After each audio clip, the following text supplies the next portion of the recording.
All right.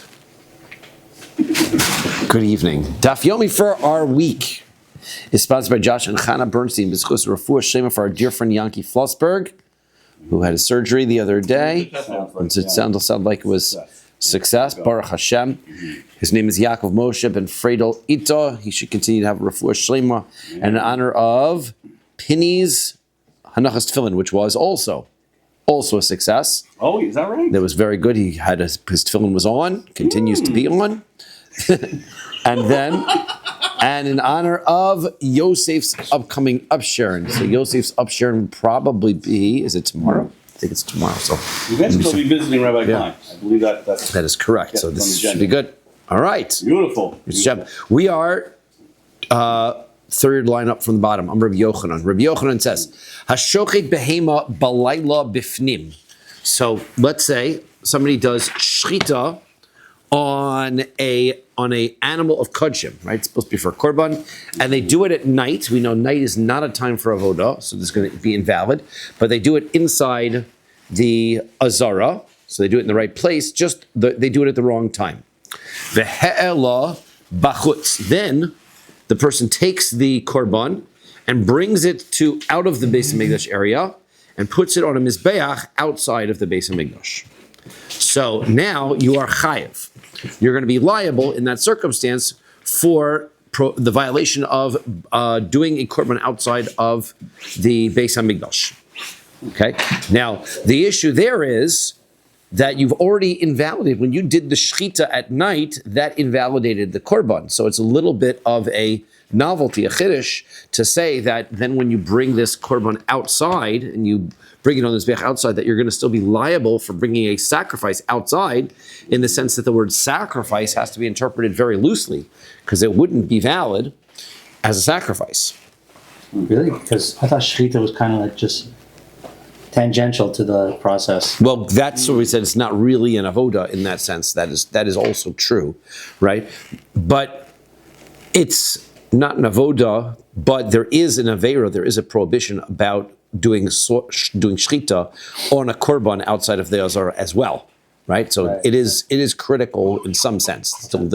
So lote pechusa mishochet pachutz, because after all, it shouldn't be any worse than if somebody does the slaughtering outside and then offers the offering outside, right? That would be a double violation, right? That would be that if somebody does shechita outside of the azara on a korban and then also brings it up as a korban on a mizbeach outside of the Beis Hamikdash, you're going to be in violation of both of those averos, of doing shchutei chutz, of slaughtering and bringing it up as a korban outside of the Beis Hamikdash.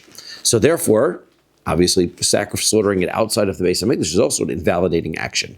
So therefore, if that's an invalidating action, and it's still considered a problem to bring it up as a korban outside the Beis Hamikdash, so too, if you do slaughtering at night, it also is an invalidating action. Nevertheless, if you bring it up as a korban outside of the Beis Hamikdash, you're going to be in violation.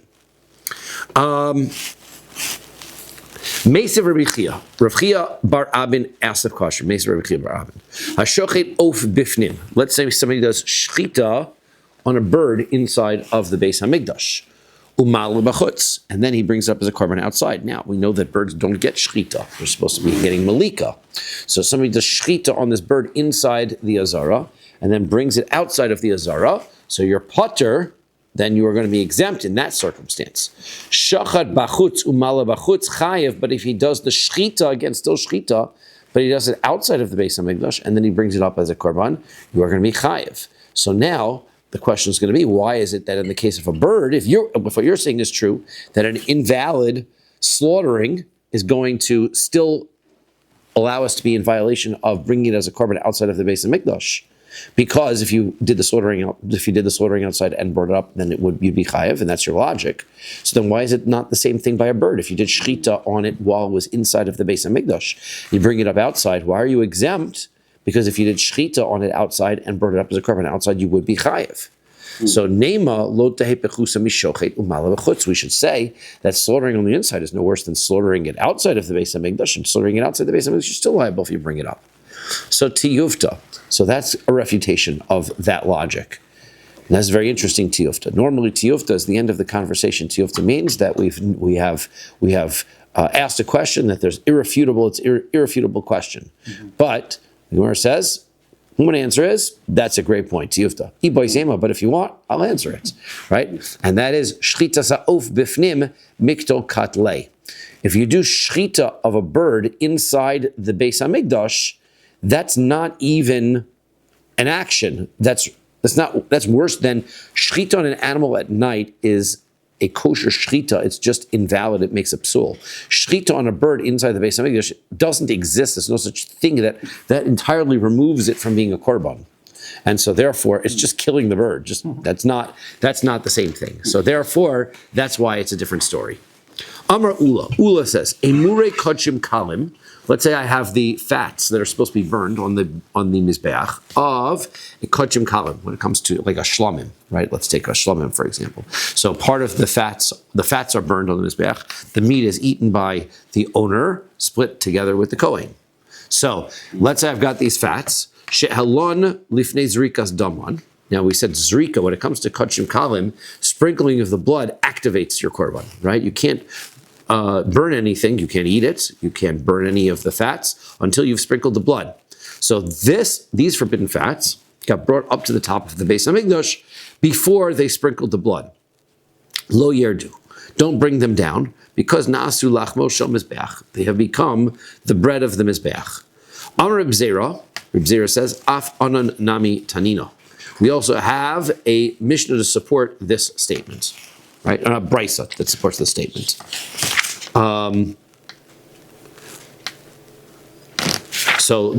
As we learned above on Pei Daled Amud Aleph, that the brisa says, the Rabbi Shimon says an ola, right? It says that means that we would presume means only a kosher ola. How are we going to know to include an ola that was slaughtered at night as well? That it's also that once you bring it up, you don't take it down.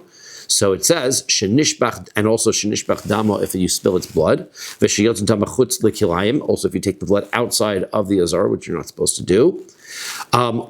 So uma hasam deim balizrok. Now, those are the circumstances that tell us that if you bring all of those cases, right? Rabbi Shimon had said, right? Toras ha'ola, zos Toras ha'ola. This is the rule by the ola, meaning that the rule is the same by all of them. Once it goes up, it does not come down in all of those invalidating circumstances. Now, one of the cases is the blood spilled out. Now, you brought this meat up on you brought these fats up on the mizbeach, and then the blood spills out. Means you haven't sprinkled the blood yet. Right? Because otherwise, what does it mean it's spilled out? Not only is it that, but the Gemara says this is one step worse than the case that we're talking about, because here the blood spilled out, but in bal lizrok, ein lo lizrok. If he decides he wants to throw it, he can't. Right? The blood's gone. Can't fix that problem. Amart im olu lo yerdu, and we said that the halacha is once it goes up, does not come down. So halacha, but here, when it comes to this korban shlamim, and you brought the fats up onto the mizbeach before you threw the blood, you could just throw the blood, and then that would make it acceptable. Even if there was even though you had one animal, someone puts up another animal unintentionally, you can't take it down. Say that again. Someone brings up an animal, right? Yeah. And then someone else takes another animal and brings up unintentionally, not having a. Remember that on the korban, you could be doing multiple korbanos simultaneously, right? All the different animals don't bother us, right? We have to look at the circumstance of each individual animal. So this animal, right? We didn't sprinkle the blood. So if you bring up more animals or you're doing other things, doesn't affect or create any kind of problems, or it doesn't benefit or hurt in any way the meat the animal that we're talking about. So other animals are not going to be our issue. Isn't there some point we talked about squeeging up the spilled blood, and we can still use yes. it, right? But there we had assuming here you can't do that. So that is correct. Well, that was, remember, the Rabbi Yehuda held that way. This would be not like his position, right? This would be you can't just pick it up. Now, we did talk about everybody said if you spilled the blood, you could scoop some of the blood back up into the utensil. Once it was already caught in the utensil, presume that maybe potentially the issue here is that the blood never was caught inside the klicharis in the first place. You can't pick it up off the ground and put it in a klicharis. It has to go directly from the animal into the klicharis in order for it to be kabbalah. So therefore, this would seem to be right that the Mizbeach is going to allow you to keep the fats up on the top, because it's no worse than if you lost all the blood, and if you lost all the blood, that would be acceptable too. So the answer is, the Gemara says it doesn't prove anything. Tergama a kodche kodshim. Says maybe what's going on in that brisa, that's not kodche kalim, right? That's kodche kodshim, because when it comes to kodche kodshim, their level of holiness is more severe. Even from the time the animal is slaughtered, it's already has an elevated status and is connected to the Mizbeach. Therefore, even if the blood spills, once you bring the meat up, you don't bring it down because it's connected, right? The issue is, let's say, for example, we talked about how do you know whether the animal is in process of being a korban or not. Usually a good litmus test is the issue of me'ilah. Me'ilah is that you're not allowed to use the korban for any other purpose, right? It belongs to the Beis HaMikdash. When it comes to kodshei kodshim, then it comes to holy of holy stuff. So if you use the meat even before the blood is sprinkled, you're in violation of me'ilah, which is not the case by kodshei kalim. This meat, these fats, you only become in violation. It only belongs to the mizbeach at the point at which you've thrown the blood. Therefore, there's no me'ilah before throwing the blood. Therefore, this blood, this meat isn't the same thing. It's kodshei kalim. So you can't, just because you told me that if I dropped all the blood by kodshei kodshim, the meat still can go up on the mizbeach, it doesn't come down, doesn't tell me anything about kodshei kalim, a shlamim, that I haven't yet thrown the blood. So therefore, doesn't prove anything. But the problem is that if you look at the brisa, Hare Pesach de kodshim kalimhu, what about the fact that the brisa talks about also in a case where even if the Pesach, its blood gets spilled, the kodshim kalimhu, and a Pesach, of course, is kodshei kalim. So therefore, it seems like your answer was, well, it's not really dealing with our case. The Bryce is dealing with kodshei kodshim, but it's not. It's dealing with kodshei kalim also. So tirgama b'shalo lishmon. That's not what the Bryce is talking about. If you recall how the Bryce was written up, the Bryce started off by talking about the first set of invalidators, which was, let's say, spilling its blood, or what was the ones also if you bring the blood outside of the Beis HaMikdash. Those are the invalidators that we're talking about. Then it says also a Pesach that you or a chatos that you sacrifice it without the right intention, which invalidates those. That's a different type of invalidation. But a korban Pesach, if you brought the meat up on top of the korban of the mizbeach, it wouldn't be able to stay. It wouldn't prove anything. So therefore, it's not to prove that Bryce is talking about all of these invalidations, and therefore that you should also prove that the korban shlamim's fats that go up on the mizbeach need to stay there. So it's bishalo lishman. So Tanan. But our Mishnah then says, right? How about our Mishnah? The kulan she'olu chayin legabe mizbeach yardu. The rule is that any of these animals that go up while they are alive onto the mizbeach, so then you bring them down. Now, the fact that it says all of them go up while they're alive, the Gemara says, let's make what we call a diuk. Let's look at it closely and examine what the corollaries of this circumstance are. If you're going to tell me that every animal that is a sacrifice, if it wanders up to the base wanders up the ramp, goes on a walk for itself, wanders up the ramp, finds itself on top of the mizbeach, you just take it out. You take it off. You don't leave it up there. So that would imply hashchutin lo yirdu. That if they had... Down, he gets stuck. Sorry? He walks up onto the mizbeach himself. Yeah. Then try to take him down, but he gets stuck on something. There's nothing up there. The ramp is pretty clear. Yeah. Nothing to get stuck on. On a pothole in his back. No, it's more of a sinkhole there. So someone didn't shovel the mizbeach. That's right. Hashchutin lo yerdu, which would imply that any animal that you did shchita on it, which is going to be every animal, my lav lo shna kodshei kodshim lo shnei kodshei kodshim kodshei kalim, which means it makes no difference what animal it is that's up there. All of the animals, whether they're the holy type, the more extreme type, or the less extreme type of korban, when they are up there, you push them down while they're alive, which the Gemara says, now let's make a diuk from there, that if they were slaughtered then you don't take them down. Now, from that, we can learn that if I have a shlamim that's up there and you have dropped the blood altogether, you don't haven't brought the blood altogether, there it is. It proves that even though you haven't sprinkled the blood, it stays up there. Lo, that is not a proof because hoshchutin mehen yardu, mehen lo yardu. The answer is when it comes to it, the universal truth is that if they're alive, they all come down. That doesn't mean that it's universally true that if they have been shechted, they don't come down. Some of them do, right? Could very well be that the kodshei kalim do come down because they're not as sanctified as the kodshei kodshim. The kodshei kodshim stay up and the kodshei kalim come down. V'hal kulon katani, well, but it says every single one. That's kulam achayin. That's talking about the live ones. All the live ones come down. That doesn't tell you that the converse statement is not true, right? All of my of the eggs in my refrigerator are white. That doesn't mean that everything in my refrigerator that's white is an egg, right? It doesn't necessarily mean the opposite, the same. Milk is white. That's correct, right? It doesn't mean the same thing. So some things are, some things are not. It's just this is telling me all of the eggs on my fridge are white. So pshita. So okay. So this is the Gemara says okay. So if that is true, that if they go up, that they go up on the mizbeach, they need to come down because you have to bring them as a korban. So therefore, when they come up, they can come down. Why? Because you can still bring them as a valid korban and bring them back up again. The mizbeach doesn't lose out.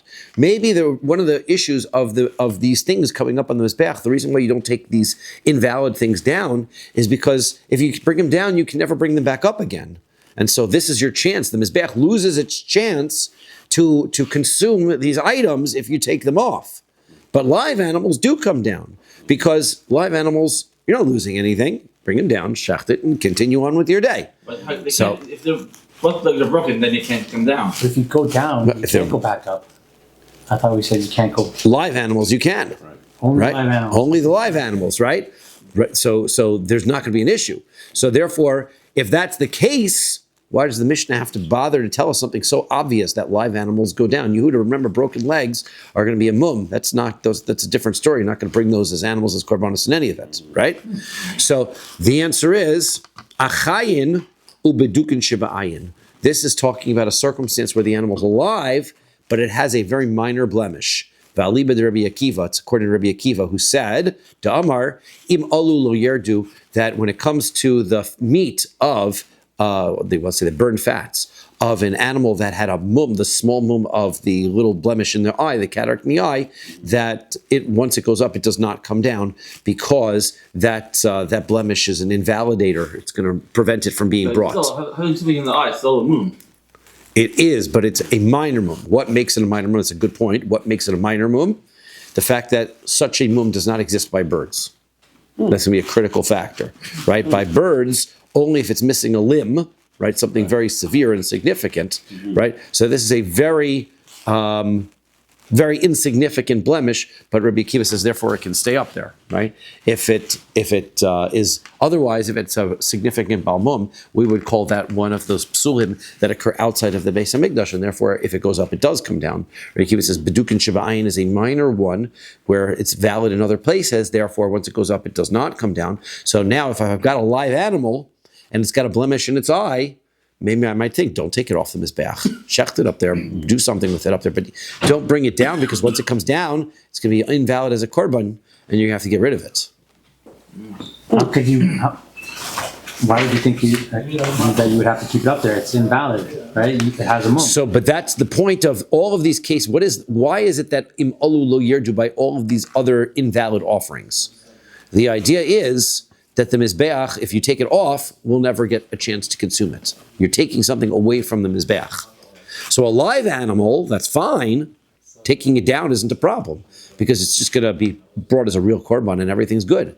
But if it has this minor blemish, bringing it down is not going to, you're not going to be able to bring it back up, right? Because it has this minor blemish. And that is the point, but only according to Rabbi Akiva, right? According to everybody else, right? According to, because everyone else, it's not really a mum. Yes. Well, and potentially, according to everybody else, it is a mum. Rabbi Akiva is right. It is a mum, and therefore has to be taken. It's a mum that became from bechutz, and therefore all mumim have to come off the mizbeach anyway. It doesn't. None of the mumim would stay up there. So that's why, according to Rabbi Akiva, right, it would be in the category of alul lo yerdu. Okay. Has there ever been something where the ram or something was walking up the ramp, he twisted his ankle and broke it on halfway up the ramp? I've never seen it because I was not there. But it sounds like a reasonable. I don't know because I don't know how often animals just twist their legs and break them, right? I mean, I guess people do it. So, but my ukimta. So now, how have you established this brisa? That started off. You have or our Mishnah. How have you established our Mishnah? Right. You started off with psulin. Right. We're talking about korbanos that are psulim. Right. These are the ones that if they go up. They don't come down. They come down while they're alive. And we established that is even according to Rabbi Akiva's shita, and that is established at the beginning of our brisa. Our Mishnah. Our Mishnah was talking about puzzle animals at the beginning. Then ema seifa.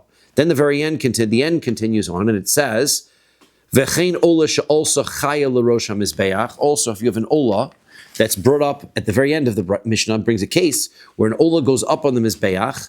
And it's alive, so tered, so then you should bring it down. Then it says, shachta berosh ha-mizbeach, if you did shecht it on top of the mizbeach, so then that's kosher. So yafshit v'intach b'mekoma, then you have to remove the skin in its place and cut it up. Now, v'ipsula, if the animal is pasul, so then bas hefshet v'nituachi, so then why would you be taking the skin off of it and cutting it up? Because the pasuk says, "V'nitach osa amar Rachmana." The Torah says, "You shall cut it up." Why it? Why specifically tell you osa? Isn't the animal already dead by then? It is. You don't want to cut it up while it's alive. That's extremely painful. Yeah. So you want to be able to have your animal continuing on while you're removing its skin and cutting the pieces up. So v'nitach osa amar Rachmana. Osa kshera v'lo psula. That means that the only ones that get cut up and placed on the mizbeach is ones that were kosher, not a puzzle animal. So therefore, right. But when it comes to the puzzle animal, you have to burn it whole. Right? You don't cut it into pieces. Not a kosher korban. You're just going to burn it. So therefore, how have you established our Mishnah talking about a puzzle animal? Because if the beginning of the Mishnah is talking about a puzzle animal, the end of the Mishnah talks about skinning the animal and cutting it up, that must be talking about a kosher animal. So now you've interpreted our Mishnah in two different places in the same Mishnah with two different types of korbanos, a kosher one or not. So therefore you've established that Seifa also in the kshera. The end talks about a kshera. Umay kamash malon. So what is it telling us? The key point of that element is just to tell me that if you've got a kosher korban and you did do shchita on top of the mizbeach, despite the fact that that is lav orach araz rash, it's not the right thing to do shchita up on the mizbeach, but it's not an invalidating place to do it. So then you continue on and you've got to skin it and you've got to cut it up on top of the mizbeach.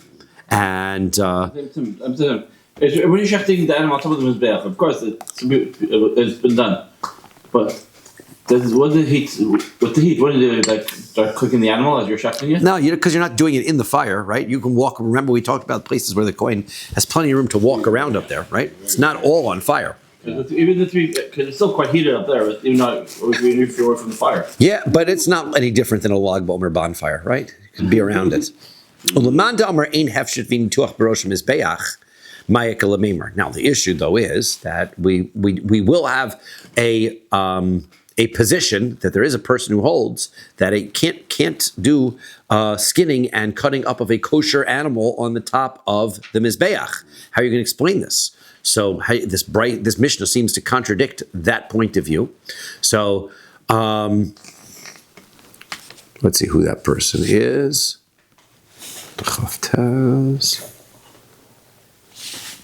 Okay, we'll find out later.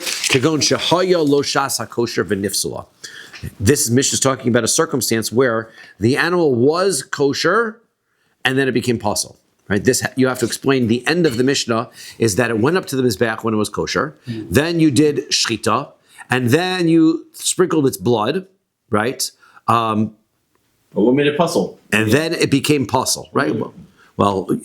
Potential it made it pasul. The blood went out of the azara, became tameh. Some of the other types of things that will invalidate it. Even though the animal was on top already at the time? Sorry? Even though the animal was already on top at the time.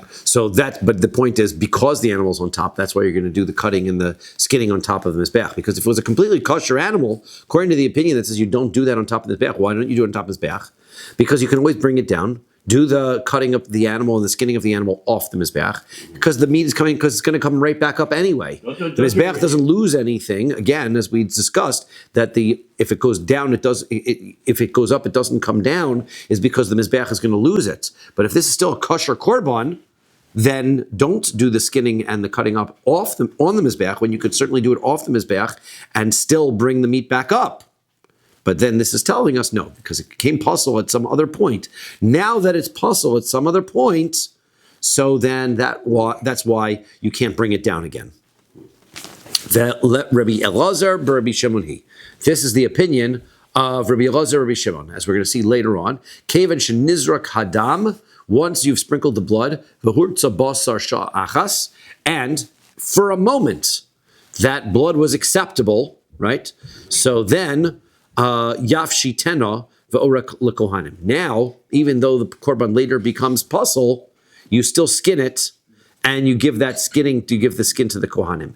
And we are, for some reason, as the who points it out, that if you skin it, you must be cutting it up also, even though that's not necessarily, doesn't sound like those two things have to be connected. Meat pasul. Can you give it to a non-Jew to eat if it's not? Nobody's eating it. It's an ola, right? It's an ola, right? And they can't. Once it's up, you can't bring it down at all. Nobody's eating an ola. So it's going to be cut up, it's going to be skinned, and it's going to be cut up, and it's going to be burned on the mizbeach, because it was kosher at one point, and now that it's pasul, if you take it down, you can't bring it back up. Now, you've established that we're talking about an ola now that is also pasul, right? You've established that our Mishnah is talking about an ola that's pasul. The ela de katani. Now, what about the fact that it says here in a tosefta that talks about a chaya, a wild animal? Somehow this deer got into the Beis HaMikdash. Or a boar. Let's use a boar, for example. No, it's not, because Boar's not kosher, right? Not kosher, right? So we're going to bring a chaya that's kosher into the Beis HaMikdash, and you do, and it gets shechted over there. Okay, Ketzad osa. What are you supposed to do about it? Morid es hakravayim lemata umadichon. So you're going to. Well, maybe it's chaya. No, sorry, I said that wrong. It's not a chaya. It is a chaya as in a live animal. It's not a deer wanders to the base. The case is that a sheep that's alive. Bryce Tosefta says cases like the case we've been discussing. A live sheep wanders up the ramp, winds up on top of his beach. Okay, and it got shechted up on the top. So now the question is, Ketzadosa, what are you supposed to do with it? How are you supposed to take care of this animal? So then, Morid esa kurvaim lamata. You're going to take the intestines, the internal organs, down off the mizbeach, umadichon, and then you're going to wash them. So lamali, right? So why are you doing that? If this is a tosefta, which is explaining the case of our Mishnah, and the case is that the animal is pasul, it's an invalid animal, as we described, that's why you're not bringing the whole animal off the mizbeach. So then the question is, why are you bothering to wash the intestines? Take them off the mizbeach. I'm sorry, why are you going to take them off? Why are you going to bring them off the mizbeach? Use them for kishke. When you cannot bring them back up. So hechi navid. So the question is, well, what are you supposed to do with these intestines? You can't, right? Nikravinhu bifrasaihu. What are you supposed to do? You're supposed to bring them. You're supposed to bring them together with its filth inside its intestines, and you're supposed to put that on to the mizbeach just like that without washing it. Pasuk says, "Hakrivehu no lefecha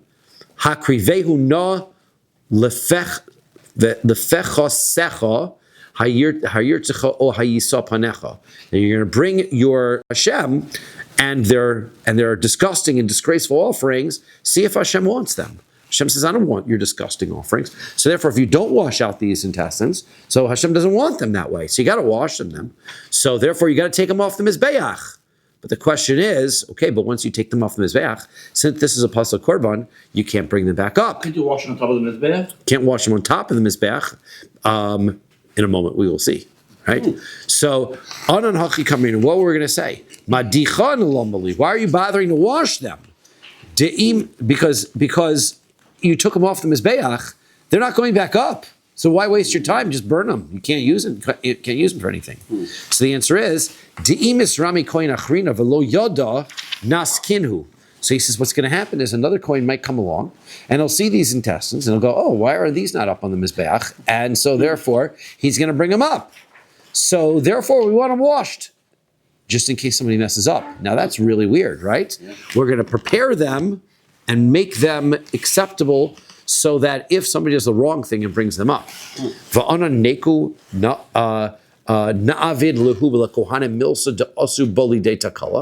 let's explain exactly what we're doing here.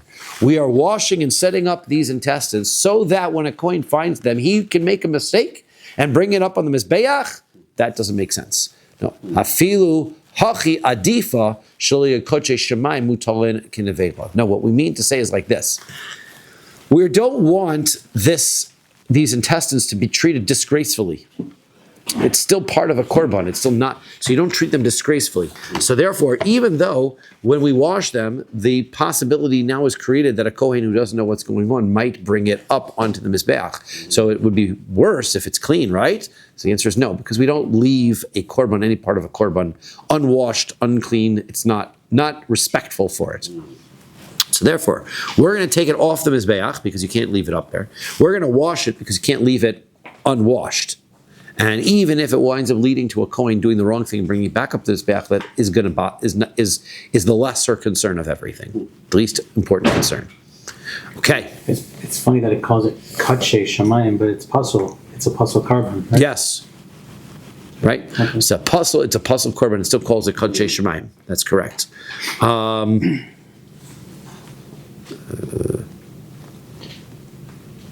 Yeah. That's a good point.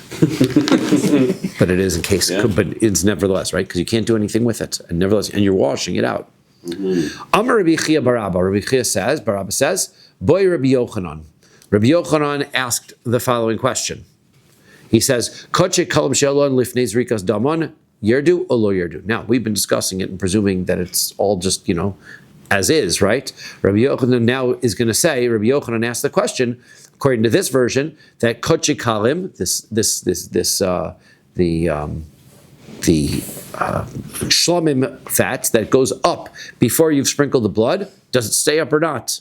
Right? Before we establish, we just said it as a statement. Once it goes up, so that it doesn't come down, and we want to bring proofs. So does it or not? It should stay up. So Yehuda says it does. Amar le Rabbi Ami. So Rabbi Ami says, "V'tiboilach me'ilah." So he says, why are you not asking the question about whether once it goes onto the Mizbeach, it becomes sanctified to the point where if somebody uses that, you have violated Me'ilah? Because that's really the question. Before Zrika, it doesn't have any Me'ilah. So what you're really asking is once it goes up onto the Mizbeach, does it have the status of a korban enough to not come down? You can ask, once it goes up on the Mizbeach, does it have the status of a korban enough that if you used it, you'd be committing Me'ilah? So Amar Le, he said, Me'ilah lo kumi boili. He says, I don't ask the question on Me'ilah. Why? Dezrika hu dekava lahu Me'ilah. Because when it comes to Me'ilah, that's the sprinkling of the blood establishes that. Throwing the blood establishes that.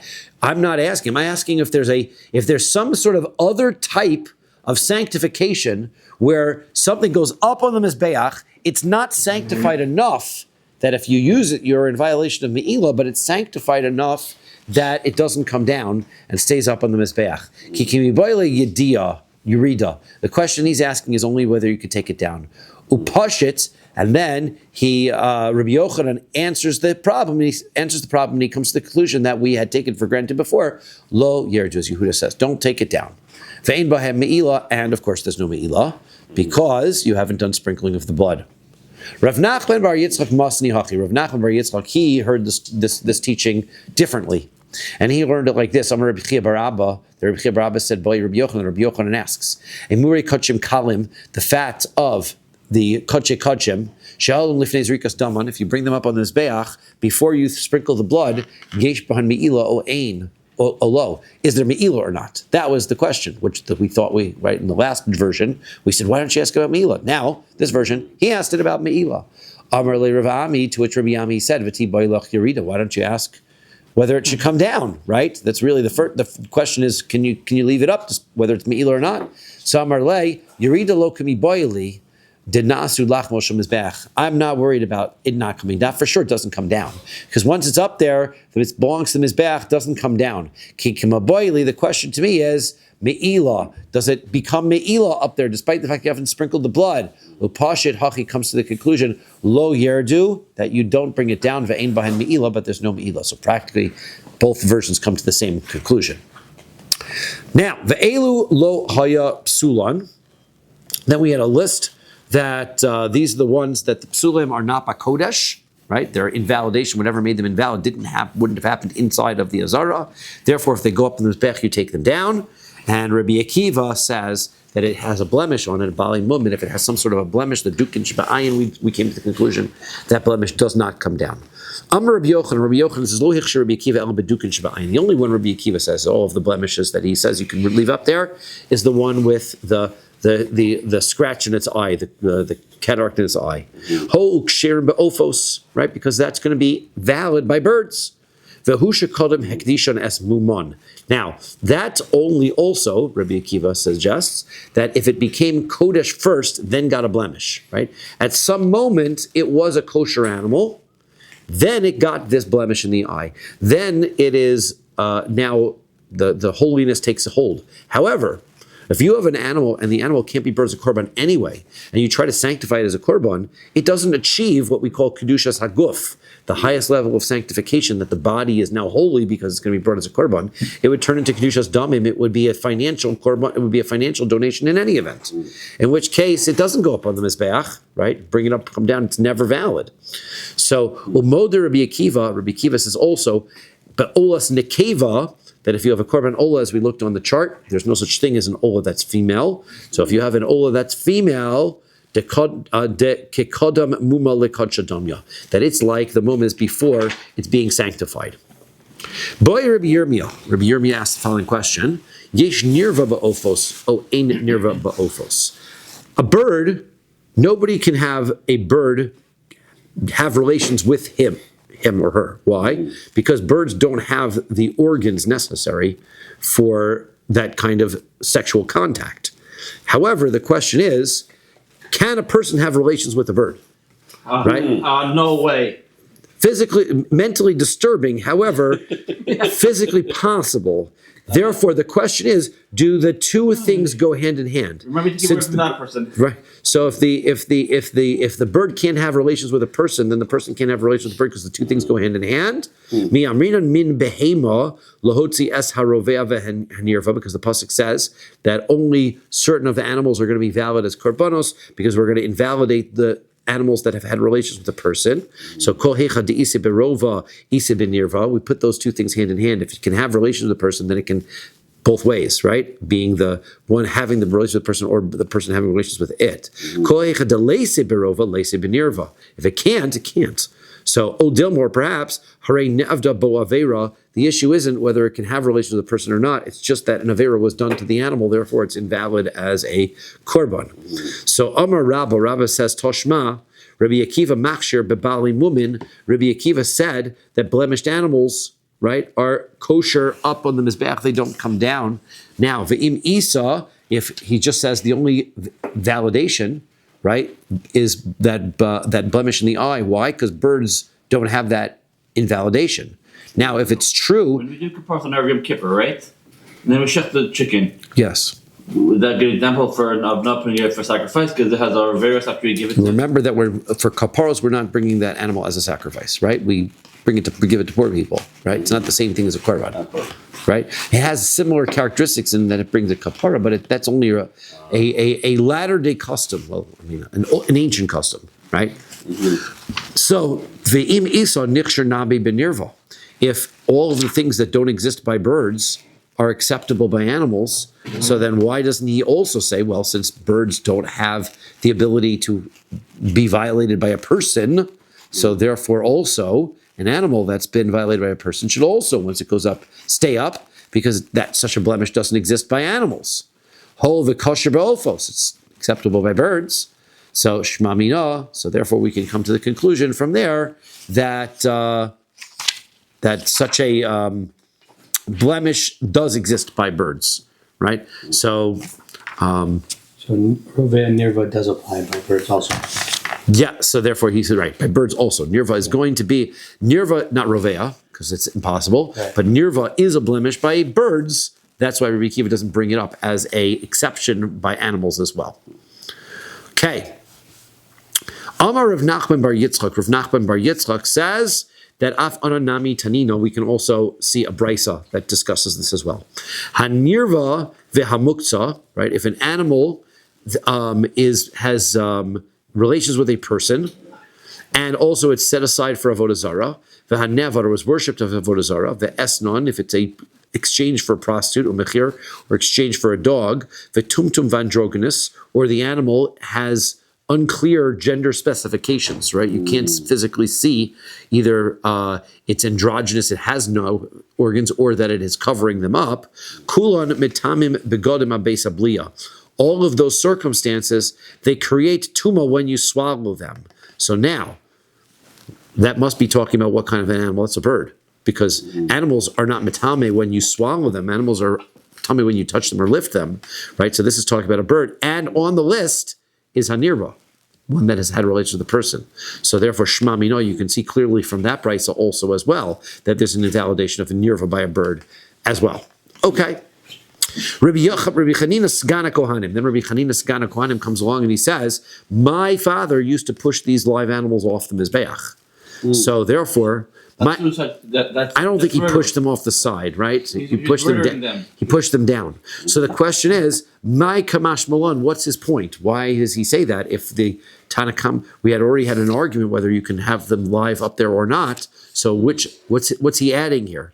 So Iboy Zema Maisa Kamash Malon. Either one is, sometimes we have a Mishnah that brings real life stories that prove the point, right? We wanted to say if they're live ones, they go down. He says, you know what? That's exactly what my father did. My father used to push them down. Or what he was saying is that he is worried about what Rabbi Akiva stated. Rabbi Akiva said that if it has this minor blemish, it stays up. And he's coming to say that that even though, right, what he would do is he has to take these blemished animals off. He understood Rabbi Akiva's position that they would stay on. My father would push them off, but he would just subtly do it, right? Because it wasn't like, okay, grab the animal, lead it down the ramp, it's got to get out of here.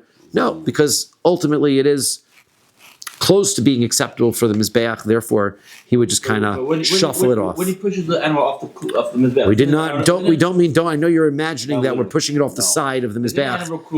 No, we're not, we're pushing it down the ramp. We're not pushing it off the side of the Mizbeach, right? We're getting the animal to move, get out. Okay. Kishem, then we said Kishem She'im Allah. So as we said, the circumstance is that just as we said, that once they go up, they do not come down. If they went down, they don't go back up. Amar Ula says, Lo Shanu Ela Shalo Mashla Bahen Ha'or. That rule is only unless the fire hasn't caught on to it, right? However, Aval Mashla Bahen Ha'or, however, once whatever it is that was supposed to be up on the Mizbeach gets somewhat burnt a little bit, then Yalu, then it does get put back on, right? Then the Mizbeach has really got a hold of it, right? There's levels, right? When it's on the Mizbeach, don't take it off. Once it's burned a little bit, even if it's off, it goes back up. Rav Mari Masni Aresha, Rav Chanina Misura Masni Asefa. So Rav Mari taught that on the first Mishnah. The Mishnah that we just did was our previous Mishnah. But Rav Chanina Misura talks about this on the Mishnah that we're about to do. And he says as follows, Hatzamos v'hagitin v'hakarnayim v'hatalafim. The Mishnah that's coming up is going to tell us that bones and sinews and horns and hoofs, right? Bismanshe mechubarin, when they're still attached to the rest of the animal, yalu, then they go up on the Mizbeach and they are burnt. Parshu, but once they get separated from the rest of the animal, lo yalu, then those parts are not sacrificial parts. You don't put them in the fire. Amar Ula says, Lo shanu ela shalom mashla bahen ha'ur. That's where Ula says, that which you do not put these things back on, that's only when the fire has not caught on to them. Ava mashla bahen ha'ur. However, once they get singed, right, you get a hoof, and it's gotten singed by the fire, ya'alu, then you bring them back up. Man de masni aseifa, the one who learned about the hoofs and the horns, so kol shekina reisha, that's for sure true of the meat. Right? For sure that would be the case. But the one who said it about the fats that are up on the Mizbeach, who wouldn't apply it to these other parts that get singed because those parts are not really sacrificial parts at all. And so even if they get singed, they don't go back up. Okay, next Mishnah. Mishnah says, Ola? They are for an Ola. once the answer is they only are because they're attached to something else. Okay. Right? If they come off, right? That leads to the many famous explanations of the famous Medrash in Pirkei Rabbi Elazar that says that the Ola, the ayil that Avram Avinu brought to the Kedas Yitzchak, the horns were used for the shofros of when the Torah was given and when Mashiach came. And the question is, it's an Ola, so how did it not get completely burned? So this is where the question comes up. Somehow, right? They got disconnected in some sort of a way, and if they get brought up, they don't come back down. Is one of the potential answers, right? So I figured you'd like it because that's now every time I think of that korban, I'm going to think of your question, and it's forever. So it's going to be this is your Torah now. You should before you answer. If you look at the korban, you think, how's like Moshe? That's it with Kedas Yitzchak. The Elohim Alu is a good question. It's not me for a week. The Elohim Alu Yardu. These are the ones that if they go up, they come down. Basar kachim kachim ubasar kachim kalim. Right, the meat. Right, those are supposed to be eaten. They're not supposed to be on the mizbeach. So you bring them up to basar kachim kachim and basar kachim kalim umoser haomer and the leftovers from the korban haomer, and ushtei halechem, and the 2 loaves of bread, v'lechem upon him, and the loaves of bread themselves, v'shiyori minchos, and any leftovers of the mincha, and the haktoros, and any of the incense not supposed to be burned on the outside, that burn on the inside mizbeach. Hatsemer shebaroshe kivasim, if you've got the wool which is on the heads of the sheep, u'se'ar shebazakim tiyashim, and the hair of the goats. Right, v'hatzamos, and also the bones and the gidim, the sinews and the karnayim, the horns, v'hatlafim, and the hoofs. Hooves. Hooves. It's not a unicorn type of thing. One hoof, 2 heaves. Is Right. that It's not like a unicorn type of thing. Horn. hooves? Okay, It's a unicorn. It's a unicorn. Unicorn I know the plural of. Bisman shehem mechubarim, when they're attached, yalu, they go up. V'shenemar, the pasuk says, v'ktira kohen es hakol. The kohen is going to burn it all up. Pirshu, but if they get separated, then lo yalu, they don't go up. Why? Because the pasuk says, v'asisa olosecha habasar v'hadam. The olah, as we said, it is part of it. The answer is, it is and it isn't. Habasar v'hadam. Says the Gemara, Tan Rabbanan. Pasuk says, "V'hiktir hakohen es hakol mizbeach." Let's talk about these psukim now. Interesting psukim. You burn all of it on the mizbeach. L'rabos hatzamos v'aginim v'akronim v'karnayim v'hatelafim. Right. We're going to burn up the bones, sinews, horns, and hooves. Yachol afilu pirshu.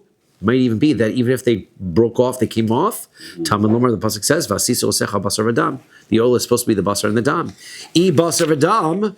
So if it means that you're supposed to do only the meat and the blood, yachlot gidin vatzamos, you might think that you're supposed to remove the sinews and the bones, v'yal lebasar legami mizbeach, and just bring the meat up on the mizbeach. Talmud Lomar, right? Sinews, so it says, sinews are the tissue that connects muscle to bone.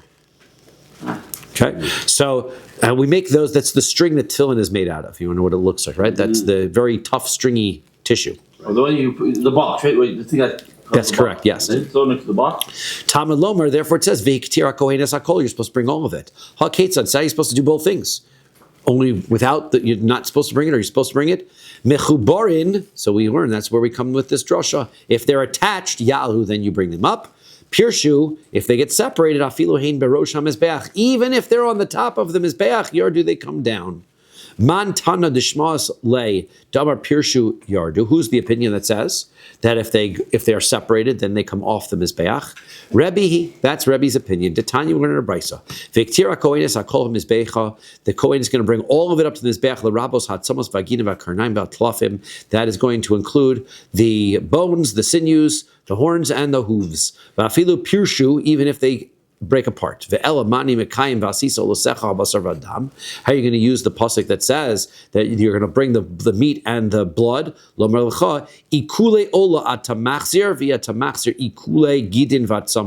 To say that once something has been consumed, singed, or burned a little bit, so then you don't return it to the fire. That's considered singed and done, right? By the meat that you do put back in. Right, let it finish off, but you don't return the sinews and the bones. Rabbi disagrees with that. He says, one pasuk says that you're supposed to burn it all in the mizbeach. Then the pasuk is going riba. That's going to include everything. The kosav echad. Then another pasuk comes along and says, you're supposed to do the meat and the flesh. Miyat. That's going to tell us no, it's not supposed to be brought. Haketz says, how do you establish two psukim? Mechubor and yalu, if they're attached, you bring them up. Pirshu, if they are separated, afile b'rosham mizbeach, even if they're on top, yardu. So therefore, this is Rebbe's position that we had stated. Right, there was this other position that says even if they're separated, they stay up, and it's only once they have been partially consumed by the fire, then they come down. Pirshu lo yalu. Now, if they become separated, the Mishnah says, then you don't bring them up. Amar Rabbi Zera says, Lo shanu ela shepirshu klape mata. That's only if, when they become separated, they wind up, they separate from the meat, and they go away from the fire. Aval klape mala, however, let's say it separates the bottom of the leg, the hoof gets separated from as it's burning from the rest of the leg and falls into the fire further, then kruvehu da'akrivu. So then, kruvehu de'akrivu le'ikul. So now it's come closer into the fire, and so therefore that's not that's as far as being consumed. Vafilu pirshu, even if it winds up splitting off. Oh, sorry, that's the next line, right? So therefore, even if it winds up being split off. So that is not coming out of the fire, it's going into the fire, and therefore it remains up there. So, the next phrase is, Va'afilu pirshu, the Chachamim say, from the pasuk says, Viktir kones hakol mizbecha, means even if they were separated. So, Amar Rabba, so Rabba explains, Hachi kamer, this is what it means to say, Lo shana elo shepirshu li achar zrika. This is where these portions were separated, that you're going to bring these, that according to the Chachamim who hold that you're going to bring these bones and sinews and bring them up onto the Mizbeach, even if they're separated, they're holding that after you've done Zrikas Adam. Once you've done the Zrikas Adam, so then they are already ready to go up on the Mizbeach.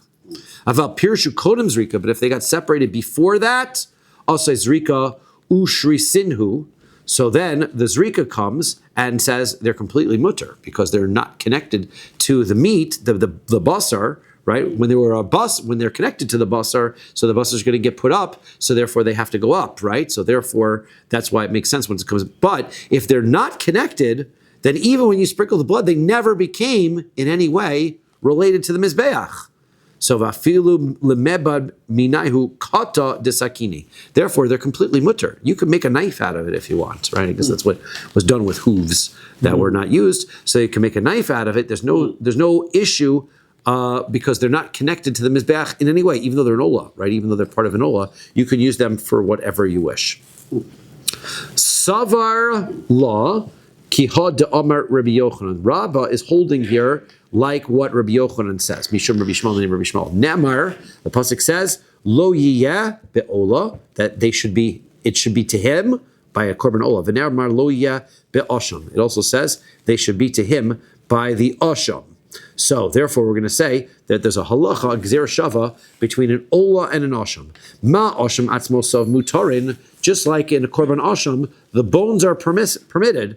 Af olah atzmosav mutarin, so to the bones of a korban olah are permitted.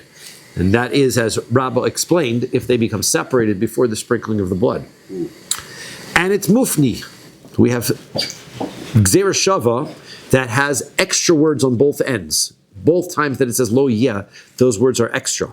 Very critical that it is so, because if they were not extra, you could start asking logical questions and say an osham and an ola are not the same. How could you learn one from the other? Here, both times lo yeh is unnecessary. Therefore, that you can't ask any questions. The ola and the osham have the same rule. Lo mufni, because if it was not extra on both sides, we would have been able to ask a very good question. Ma le'osham shekain b'saro mutar. An osham, the meat is permissible. Once you do zrika on it, and you have then there's meat portions that are edible by human beings, right? So therefore, that's why the bones might be acceptable. So why would I presume that the bones are acceptable by an ola as well, that even after the sprinkle of blood, nothing is able to be consumed by a person? Therefore, the Gzera Shava is completely mufne, is acceptable, is open on both ends, in order to tell me this rule, that the bones are still permitted. So, lo yiyah, as I said, the word lo yiyah by a korban ola, yeserik siv, it's completely extra. Mesiv Rav Adabar Ava. Rav Adabar Ava asks the following question. Atzamos kodshim. Let's say I have bones of a korban, like, for example, ones that are edible, right? For example, a chatos noshim. Lifnei zrika, before you do zrika, moalin behen, you can commit me'ila with them, because the kohanim are not allowed to use them yet. Liachar zrika, but after zrika, ein moalin behen, there's no me'ila at that point, because they're edible. Bones are edible, they're going to be given to the kohanim. It's not an issue. Vishal ola, but a korban ola's bones, mo'alin behen liolam, you're going to commit me'ila on them at all times, because you can't use them beforehand, and then you're not going to be able to eat them afterwards. They remain me'ila. Now, that brisa sounds like it's a contradiction to Rabbah. Rabbah's told us that before the sprinkling of the blood, as if it gets separated, those bones are fine. So, Ema shel ola, we have to explain this brisa to mean, you have to explain it like this. Shel ola, if you're talking about an ola, Pershu lifnei zrika, if the bones got separated before the zrika, like Rabbi said, ein mo'alin behen, then you do not commit me'ila. Liachar zrika, but once it's after zrika, then mo'alin behen liolam, then whether they're separated or not separated, you're going to commit me'ila at all times. Upliga de Rabbi Elazar, and that is going to be an argument. Rabbi Elazar is not going to agree with Rabbah's rule. Dama Rabbi Elazar says, Pershu if zrika, if the bones get separated before the zrika, mo'alin bahem, you can commit me'ila with them. He disagrees. Those bones are not acceptable. Liachar zrika, after the zrika, lo nanin velo mo'alin. You can't get benefit from them. That's a rabbinic enactment, but there's no isser, there's no Torah prohibition of me'ila, because he's arguing in 2 points. First of all, he's arguing that Rabbah explains that ola bones are acceptable before zrika, and therefore they're not established as part of a korban that is supposed to be burned on the mizbeach yet until the zrika. And Rabbi Elazar disagrees with that. He says no, it's me'ila anyway. And the second thing is that Rabbah holds that if they are separated, that after the zrika is concerned, then it is going to be, there's still me'ila. But Rabbi Elazar says, not true, right? There's no me'ila, because the prohibition on them is only rabbinic, because they're not supposed to be, there's no requirement to burn those items on the mizbeach, because they're not part of the main body of the ola. Okay, so place to stop.